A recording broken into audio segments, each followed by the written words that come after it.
Dans la nuit du 23 au 24 décembre 1919, des pluies torrentielles s'abattent sur l'est de la France. La neige fond sur les sommets des Vosges et de la Forêt-Noire du fait du redoux brutal et les cours d'eau connaissent une crue violente. Le jour de Noël, des centaines de communes, d'entreprises, de routes et de voies ferrées se retrouvent sous l'eau. Ce qui s'est passé en 1919, c'est qu'on a eu un automne très humide, puisque les précipitations du mois de novembre et du mois de décembre dans le sud du massif vosgien étaient 4 fois supérieures au normal, donc les sols étaient saturés.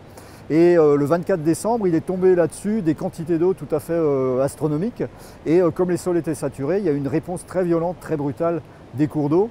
Et on a eu des inondations majeures sur l'ensemble de la région Grand Est, jusqu'en Allemagne, en Belgique et au Luxembourg. Rapidement, ces crues se propagent en aval et dans les jours qui suivent, les grandes villes de la région sont elles aussi victimes des inondations. Colmar, Strasbourg, Mulhouse, Épinal, Saint-Dié, Nancy, Metz, Charleville-Mézières. Puis bientôt la région parisienne, du fait de la crue de la Marne, le Luxembourg et les grandes villes allemandes du Rhin moyen. Une catastrophe régionale et internationale. La particularité de 1919, c'est qu'elle s'est produite le 24 décembre. Donc il faut imaginer des routes inondées, des ponts emportés, des maisons inondées pendant la période des fêtes de Noël. Dans l'ensemble, ce sont entre 400 et 500 communes qui se sont retrouvées inondées en 1919. 15 jours plus tard, on a eu le même événement, une tempête avec encore une fois des précipitations extraordinaires, avec de la fonte des neiges et de nouvelles inondations, notamment en Alsace où ça a été très fort.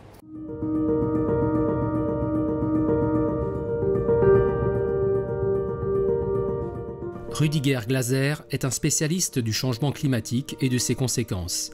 Il a publié de nombreux ouvrages sur le sujet. Der globale Klimawandel ist Realität geworden. Wir haben weltweit in den letzten 100 Jahren eine Temperaturzunahme von ungefähr 1 Grad. In Mitteleuropa sind es ungefähr 1,2 Grad. Und der Hotspot ist tatsächlich das Oberrheingebiet mit 1,8 Grad. Die Temperaturzunahme ist das eine. Wir haben aber auch massive Änderungen von den Niederschlagsverhältnissen, dergestalt, dass wir im Winter eine Zunahme von Niederschlägen haben, ungefähr 20–30%, und im Sommer einen Rückgang von Niederschlägen um auch etwa 20–30%. Des signes inquiétants, d'autant plus que le dernier rapport du GIEC vient de réévaluer ses prévisions de hausse de température à l'horizon 2100. Ce n'est pas 4 degrés de hausse de température qui seraient prévus, mais 5 à 6 degrés de plus qu'aujourd'hui, avec des conséquences directes sur les précipitations et les inondations.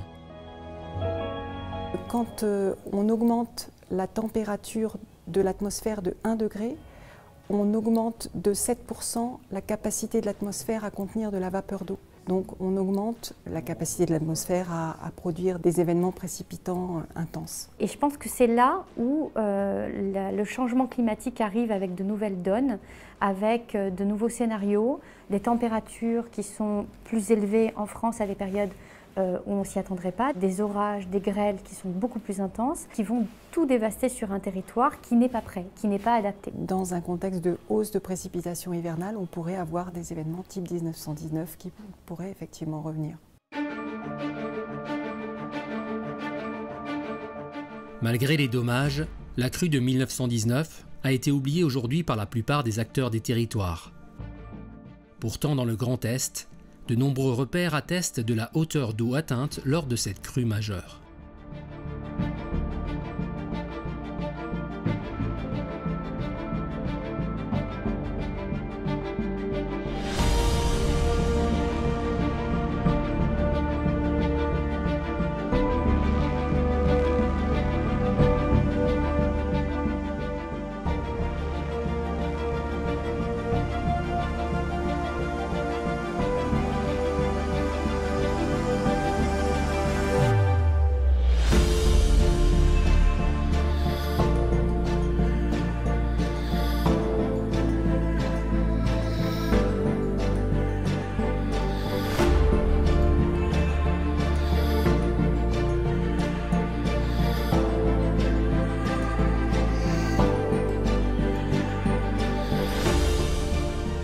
particularité de 1919, c'est qu'il n'y a pas eu une inondation, mais 2 inondations d'une ampleur assez importante à 15 jours d'intervalle.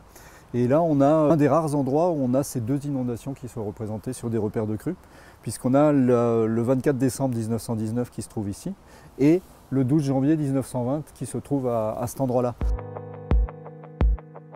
Plus tard, au cours du XXe siècle, d'autres inondations terribles ont durement frappé le Grand Est, comme par exemple en décembre 1947 et en février 1990. Chacune de ces catastrophes a montré la même chose. Si les acteurs avaient été mieux informés, mieux préparés, l'impact des inondations aurait été bien moindre. Dans le Grand Est, nous sommes en amont des grands fleuves nationaux et internationaux, donc le Rhin, la Moselle, la Meuse, la Seine et le Rhône. Donc ce qui veut dire qu'il y a 10% quasiment de notre population, ça va à peu près 512 000 personnes qui sont concernées par les zones inondables. Et en cas de crue centenale, donc ça touche 155 000 personnes et 100 000 emplois. De l'autre côté du Rhin, comme ici au bord de la Kinzig, la possibilité d'une nouvelle crue comme celle de 1919 n'est pas très rassurante, malgré la construction de digues et de bassins de rétention d'eau. Also heutzutage ist natürlich besonders eine große Gefahr dadurch, dass der Fluss begradigt wurde, im Laufe des 19. Jahrhunderts vor allem, und dann im vermeintlich sicheren Gebiet natürlich auch verstärkt Siedlung stattgefunden hat. Das heißt, in Gebieten, die früher natürliche Überschwemmungsgebiete gewesen sind. Donc depuis 1919, on a construit des digues, des barrages, des ouvrages qui protègent les zones urbanisées. Donc on peut se dire que les effets seraient moins importants. Mais d'un autre côté, s'il y a des ruptures de digues, si les ouvrages ne sont pas suffisamment importants pour absorber une crue de cette ampleur-là, compte tenu de la vulnérabilité qu'on a rajoutée en termes d'infrastructures, d'urbanisation, de population qui a augmenté, les dommages seraient évidemment beaucoup plus importants qu'ils ne l'ont été en 1919. Face au risque de nouvelles inondations, 2 volets d'action sont nécessaires. Tout d'abord, l'aménagement du territoire avec la mise en œuvre des programmes d'action de prévention des inondations.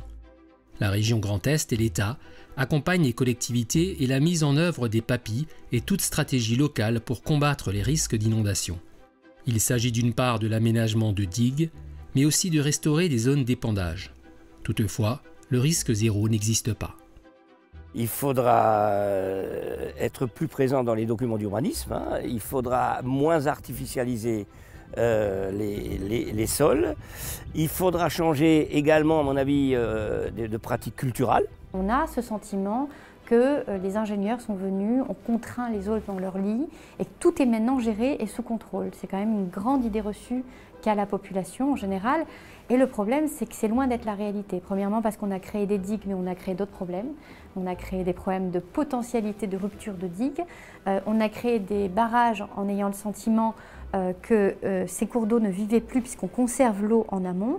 On a l'impression qu'on leur a fait oublier que ce cours d'eau pouvait vivre. Et puis d'un seul coup, il ne vit pas, il vient et il dévaste tout sur son passage.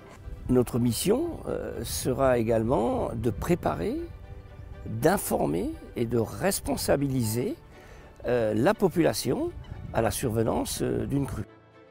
C'est donc la conjonction entre l'homme et son territoire qui est à revoir. Des études ont montré par exemple que dans certaines zones géographiques touchées durement par les inondations, la mémoire du risque s'altérait au bout de 5 ans. Ça, c'est un vrai problème parce que, effectivement, ça veut dire qu'il faut un effort constant en matière de prévention, en matière de sensibilisation, pour déjà leur permettre de comprendre que le risque est à leur échelle. Pour sensibiliser, informer et éduquer, de nombreuses opérations sont menées dans le Grand Est. La communauté d'agglomération d'Épinal mène une action de sensibilisation avec des scolaires. Les principales actions sont des mises en situation, des visites le long de la Moselle, à prendre connaissance de toutes les plaquettes, maquettes qui pourraient être mises à disposition pour voir ce qui se passe réellement quand une crue survient et comment on a pu modéliser déjà certains événements. Ce jeune public est généralement très sensible à toutes les actions qui touchent effectivement l'environnement. Leur apprentissage permettra aux parents de redécouvrir un peu ces événements du début du siècle dernier. Ils apprendront effectivement les actions qui les permettront de rester à l'abri d'événements et surtout de garder intacte leur vie et peut-être de porter secours. Le syndicat des eaux et d'assainissement d'Alsace-Moselle mène également depuis quelques années des actions importantes pour sensibiliser le grand public, comme une approche alternative aux ouvrages de protection. Qu'est-ce qu'on entend par gestion originale des inondations? C'est sensibiliser la population sur le fait d'habiter en zone inondable. Et plutôt que de leur dire vous êtes en zone inondable mais rassurez-vous, on va vous protéger, vous n'aurez plus jamais d'eau, c'est de dire on essaye de vous protéger du mieux qu'on peut. Par contre, vous aurez toujours un risque d'inondation, ne serait-ce que résiduel sur vos habitations. Et de ce fait-là, vous pouvez vous aussi, chez vous, finalement mettre en place des dispositifs qui vous permettent finalement soit de ne plus subir les inondations en mettant en place des dispositifs qui permettent d'empêcher l'eau de rentrer dans votre habitation, ou alors dans certains cas on peut accepter finalement l'eau dans son habitation en adaptant finalement l'intérieur.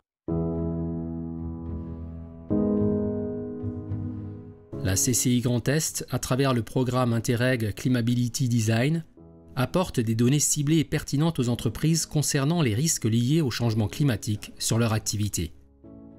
Elle sensibilise et accompagne également les entreprises qui sont en zone inondable et constatent souvent que la culture du risque est inexistante. Et en général, ils sont surpris et parfois ils remettent aussi en doute ce qu'on leur dit. Donc on a vraiment besoin d'appuyer avec la donnée, le fait qu'ils soient vraiment situés dans une zone à risque, que ce soit un risque de 20 cm, de 1 mètre ou un peu plus. Si l'homme a su aménager certains cours d'eau pour éviter des inondations trop fréquentes, le service des prévisions des crues de la Dréal surveille 24 heures sur 24 et 365 jours par an les cours d'eau dans toute la France et fournit au minimum 2 cartes de vigilance par jour. En fonction des tronçons d'eau touchés par une vigilance jaune, orange ou rouge, le service alerte là où les préfectures concernées. Sur chaque tronçon, on a un certain nombre de stations hydrométriques avec une échelle, comme vous voyez derrière moi, qui nous donne des hauteurs d'eau. On vient également faire des mesures de débit. Si on rajoute à ça des données de pluie qui nous sont fournies par Météo France, on pourra faire une prévision à 24 heures sur le niveau ou les hauteurs du cours d'eau. Dans le Bas-Rhin, le SDIS intervient régulièrement lors d'inondations et de coulées de boue dans son périmètre. Il a également créé un pôle d'intervention en cas d'événements majeurs qui pourraient toucher simultanément l'Allemagne et la France.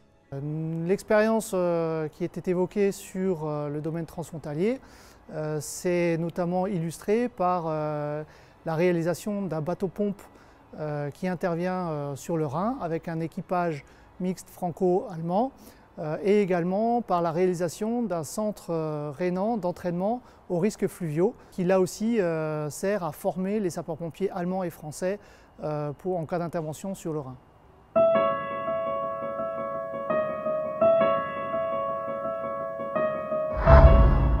Les inondations ont des conséquences désastreuses pour ceux qui les subissent, autant psychologiques que matérielles. Le rôle des assurances est bien entendu de pouvoir accompagner économiquement les particuliers, les entreprises et les territoires qui subissent des dommages liés aux catastrophes naturelles comme les inondations. Pour les assurances comme pour les pouvoirs publics, la sensibilisation des populations et de l'ensemble des acteurs des territoires a donc une importance capitale. Il y a une partie qui fait souffrir tout un chacun et que donc aucune assurance ne permettra de compenser. C'est pourquoi l'incitation à agir en prévention doit être très grande et c'est le rôle des acteurs publics. Donc il y a une interaction de tous pour faire en sorte que chacun, dans ses conditions matérielles d'habitation ou d'activité économique, puisse prendre les mesures adaptées. Si on arrive et qu'on explique à la population qu'à un moment donné on a nos limites scientifiques, nos limites techniques, qu'on n'est pas capable de construire des barrières entières pour protéger complètement les populations, mais qu'à chaque échelle, à chaque niveau, on est capable d'avoir des solutions, alors les gens se mettent à comprendre. Et donc là, on commence à s'adapter. Et je pense que c'est ça la solution. Mettre en œuvre une logique territoriale d'aménagement pour les zones à risque, informer et sensibiliser la population des risques et des conséquences des inondations, avoir les bons comportements en cas de crue, ce sont autant d'actions qui permettront de limiter les conséquences d'une catastrophe si la crue de 1919 venait un jour à se reproduire.